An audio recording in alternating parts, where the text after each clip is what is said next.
Привет! Последние недели в Бразилии выдались крайне напряженными в смысле происшествий, которые попали в мировые новости. И в этой связи хочется вспомнить очень громкий инцидент, который произошел год назад и тоже в эти дни, и по которому уже сделаны определенные выводы и конкретные даже шаги. Этот случай вошел мировую историю как самая тяжелая авиакатастрофа с участием воздушного шара за 9 лет на всей планете. И сейчас мы будем разбирать это подробно. Речь пойдет о Прая-Гранди, городке, который находится на самом юге Санта-Катарины, приблизительно в 3 часах езды от Флорианополиса, практически на границе с Рио-Гранди-до-Сул. Однако, несмотря на название, никакого пляжа там нету. Зато там есть крупнейшая цепочка каньонов во всей Латинской Америке, часть которых входит в геопарк пути каньонов Юга. Скальные стены высотой до 720 метров создают естественный барьер для ветра, и именно поэтому условия для полетов там стабильны почти круглый год. После пандемии 2020 года воздухоплавание на шарах, здесь это называют баланисимо, превратилось в главную экономику города, создав 500 рабочих мест с оборотом от 100 до 150 миллионов реалов в год. Весь этот туристический поток идет через город с населением всего 8600 человек, и местные называют его бразильской Каппадокией, по аналогии с турецким регионом, где шары над скалами стали тоже символом места. В Прая-Гранди аэростаты запускаются каждый день, при условии подходящей погоды, и в сезон их количество может достигать 100 штук в сутки. Туристы специально приезжают сюда на рассвет, чтобы увидеть, как каньоны уходят вниз под корзиной. Однако, как всегда это бывает, за романтикой полета всегда скрывается строгая физика и точный расчет конструкции.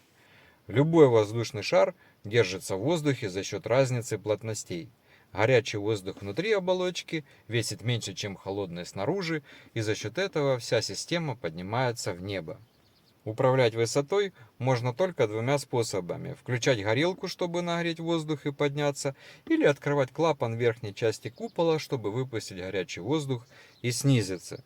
Горелка работает на жидком пропане из баллонов, которые в свою очередь закреплены в корзине. Нижняя часть купола, ближайшая к горелке, шьется из огнеупорного материала, например, номекса, а выше идет уже нейлон, легкий и прочный, но воспламеняемый материал. Если огонь добирается до основного нейлона, горение становится стремительным, нейлон плавится, и одновременно конструкция начинает разрушаться за считанные секунды. Именно эта скорость и сделала случившееся 21 июня неизбежным. Но была еще одна физическая ловушка, которая не дала шансам тем, кто замешкался в этот день. К слову сказать, когда люди прыгают из корзины, суммарный вес системы резко падает, а подъемная сила при этом не меняется мгновенно, потому что воздух внутри оболочки еще горячий. Шар становится легче нагрузки, которую он несет, и начинает подниматься. И если в этот момент оболочка уже горит, то, соответственно, горящий шар уходит вверх вместе с теми, кто не успел выбраться. В большинстве зафиксированных случаев пожара на шаре именно так и происходит. 21 июня была субботой, и в стране отмечался праздник Тела Христова. Большинство будущих пассажиров воспользовались длинными выходными, чтобы приехать в Прая-Гранде, а бразильская туристическая компания, специализирующаяся на коммерческом воздухоплавании и организации полетов, запустила шар около 8 часов утра по местному времени. В тот рейс вошли 20 пассажиров и пилот Элвис Дебен Кресенсио. Билет стоил около 550 реалов, это около 110 долларов, и планировалось 45 минут полета с подъемом до 1000 метров. Примерно через 2 минуты после взлета пилот фиксирует возгорание в районе горелочного узла у крышки газового баллона с пропаном. Он немедленно начинает снижение и дает команду пассажирам прыгать, когда корзина окажется близко к земле. При первом касании 13 человек, включая самого пилота, успевают выбраться. После этого корзина стает легче примерно на 1 тонну, и горящий шар снова начинает подниматься. 8 человек, которые не успели или не смогли выпрыгнуть, оказались в воздухе горящей конструкции. Шар горел около 3 минут на высоте приблизительно 200 метров, после чего он рухнул на обочину муниципальной дороги у поселка Кашаейра, в 2 километрах от точки взлета и рядом с сельским медпунктом. 4 из 8 погибли от огня еще в воздухе, а 4 прыгнули в последние секунды с высоты, с которой выжить невозможно.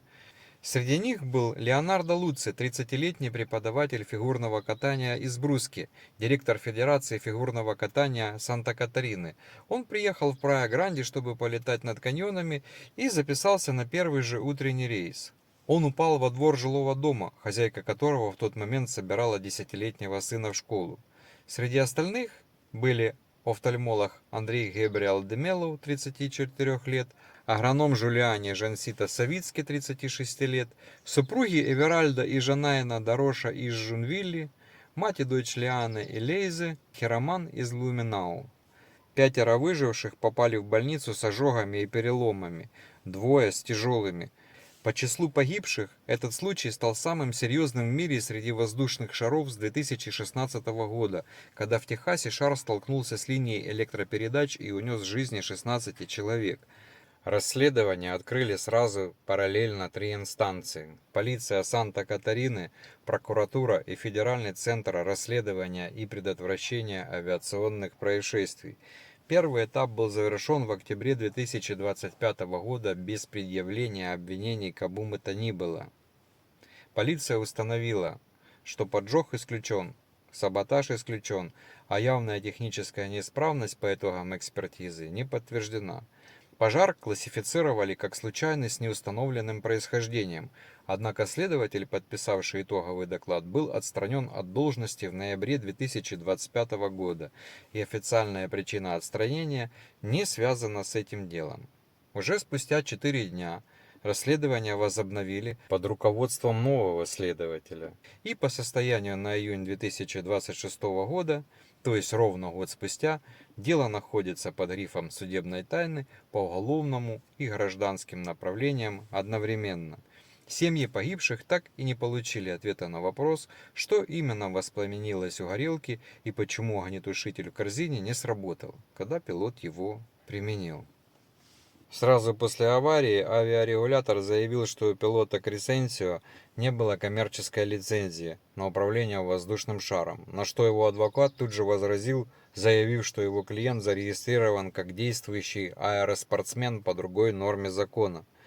Самое парадоксальное, что правы были оба, и в этом кроется главная проблема. До июня 2025 года коммерческие полеты с пассажирами в Бразилии существовали в глубоком юридическом вакууме, и регулятор позже сам признал, что на момент катастрофы в стране не было ни одной компании с официальным сертификатом авиаперевозчика для воздушных шаров.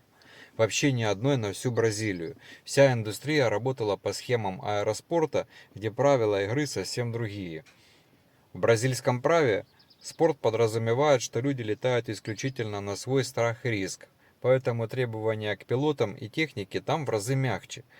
Операторы шаров декларировали свой бизнес как обычный туристический досуг и платили налоги как обычные экскурсоводы, а не как авиаторы. И благодаря этому годами уходили от жестких стандартов безопасности. Местные юристы называют такую схему «зона Цинзета» – серая зона.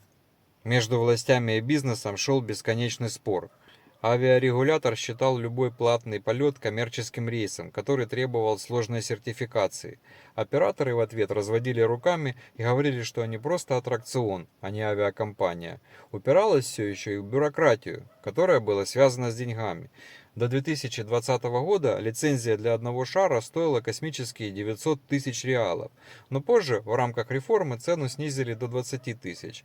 Но процедура осталась настолько удушающей, что к 2025 году ни одна компания так и не прошла этот квест до конца. В итоге, в той же Прая-Гранди в небо ежедневно поднималось 100 шаров. Для туристов это выглядело как абсолютно легальный устоявшийся массовый продукт. Люди покупали билеты, садились в корзину и спокойно летели над каньонами, не подозревая, что с точки зрения закона находятся в авиационной слепой зоне. Первая официальная лицензия в этой сфере была выдана только в августе 2025 года, и уже после того, как прогремела эта катастрофа. И, как всегда, главный ключевой вопрос в конце подобных историй заключается в том, полетели ли бы вы, зная все эти подробности. Напишите ваше мнение в комментариях, очень будет интересно почитать. Всего вам самого доброго и пока.